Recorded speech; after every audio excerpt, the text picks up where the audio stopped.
आजको हाम्रो यात्रा दिल्लीदेखि उत्तर प्रदेशमा रहेको आगरा ताजमहलसम्म।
उत्तर प्रदेशतर्फ जाँदैछु आगरामा।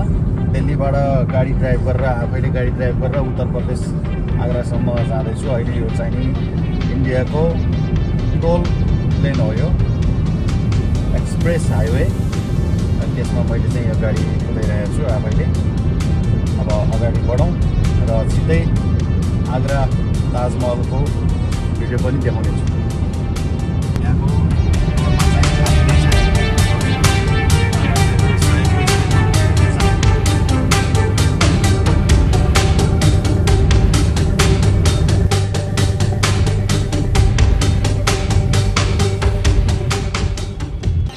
म चाहिँ यो आगरा आइपुगिसकेको छु।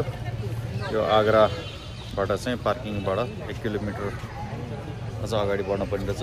यो देखिरहनु भएको चाहिँ नि इलेक्ट्रिक भेहिकल रहेछ। यसमा राखेर आगरा ताजमहलसम्म पुर्याउने रहेछ। म चाहिँ अहिले म बसेको ठाउँ दिल्लीबाट यो आगरासम्म लगभग 218 किलोमिटर चाहिँ नि डिस्टेन्स ड्राइभ गरेर यहाँ आइपुगेको छु। यहाँबाट अझ 1 किलोमिटर भित्र जानुपर्ने रहेछ।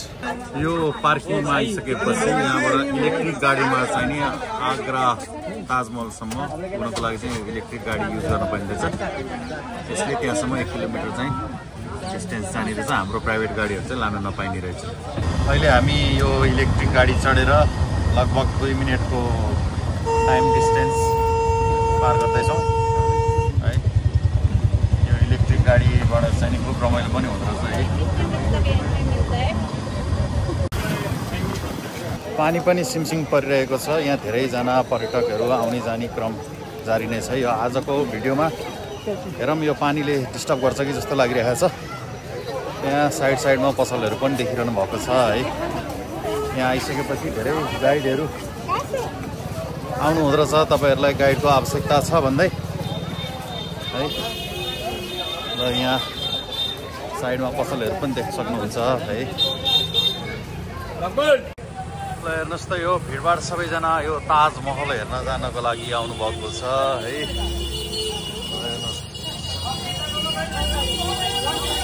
पानी पनि पर्दैछ।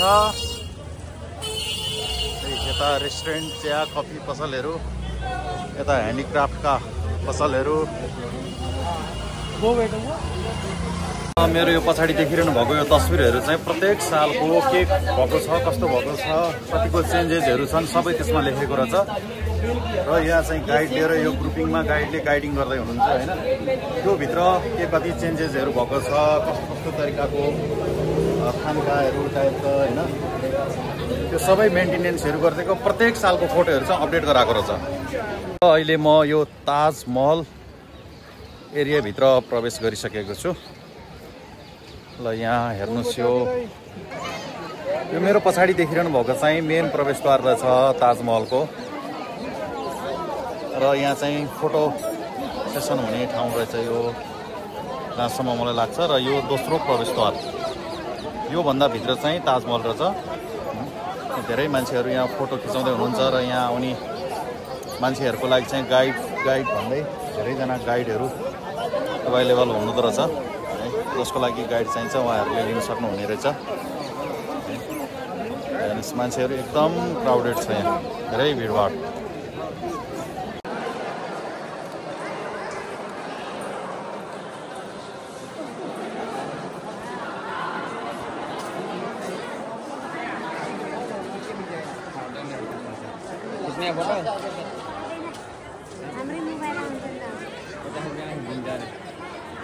अहिले देखिरहनु भएको छ यो ताजमहल है। यो ताजमहल चाहिँ नि शाहजहाँ राजाले आफ्नो श्रीमतीको मृत्यु पश्चात उनको सम्झनामा बनाइएको यो एक दरबार हो। यहाँबाट जति पनि मान्छेहरू पर्यटकहरू देखिरहनु भएको छ सबैजनाले चाहिँ ताजमहलको फोटो खिचाइरहनु भएको छ र आफू पनि बसेर ब्याकग्राउन्डमा ताजमहल आउने गरेर फोटो लिइरहनु भएको छ है। हामी पनि त्यसमै चाहिँ फोटो खिच्नमा चाहिँ एकदम व्यस्त छौँ र म चाहिँ भिडियो बनाउन व्यस्तमा छु। ल हेर्नुहोस् मेरो पछाडि पनि धेरै पर्यटकहरू हुनुहुन्छ। हेर्नमा यहाँ आइसकेपछि छुट्टै फिलिङ हुँदो रहेछ। यो ताजमहल परिसरमा आइसकेपछि यहाँ जति पनि पर्यटकहरू देखिन्छ यहाँ सबैजना चाहिँ फोटो खिच्नमै व्यस्त, एकदमै व्यस्त हुनुहुँदो रहेछ। यहाँ आइसकेपछि फेरि फोटो खिचौँ लागिरहँदो रहेछ क्या। यो जुन यो ताजमहल देखिन्छ यो ताजमहल एकदमै छुट्टै फिलिङ हुँदो रहेछ क्या यो फोटो खिच्नको लागि चाहिँ। ताजमहल भारतको उत्तर प्रदेश राज्यको आग्रा शहरमा अवस्थित विश्व प्रसिद्ध ऐतिहासिक स्मारक हो। यो मुगल सम्राट शाहजहाँले आफ्नी प्रिय पत्नी मुमताज महलको सम्झनामा बनाएको हुन्। ताजमहललाई प्रेमको प्रतीक पनि भनिन्छ। मुमताज महलको सन् 1631मा मृत्यु भएपछि शाहजहाँ अत्यन्तै दुखी भए। उनले आफ्नो प्रेमको स्मृति सदा सर्वदा रहोस् भन्ने उद्देश्यले ताजमहल बनाउने निर्णय गरे। ताजमहलको निर्माण सन् 1632मा सुरु भई 1653मा पूरा भएको थियो। ताजमहल सेतो सङ्गमरमर वाइल्ड मार्बलबाट बनेको छ र यसको डिजाइन मुगल, फारसी, इस्लामी र भारतीय शैलीको मिश्रण हो।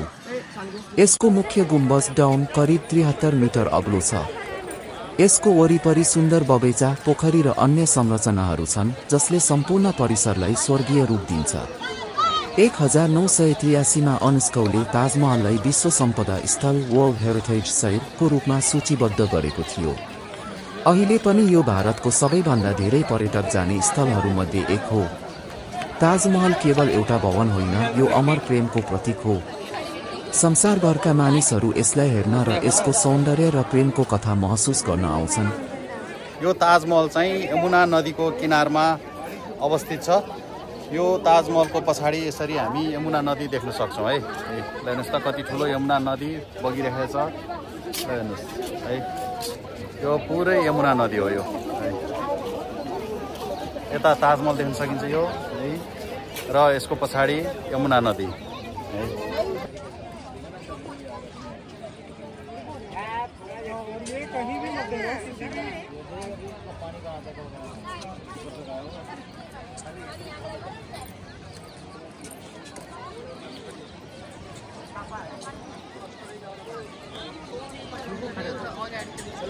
यतिन्जेलसम्म मैले हजुरहरूलाई मेरो युट्युब मार्फत यो ताजमहलको सानो भिडियो बनाएर देखाएँ।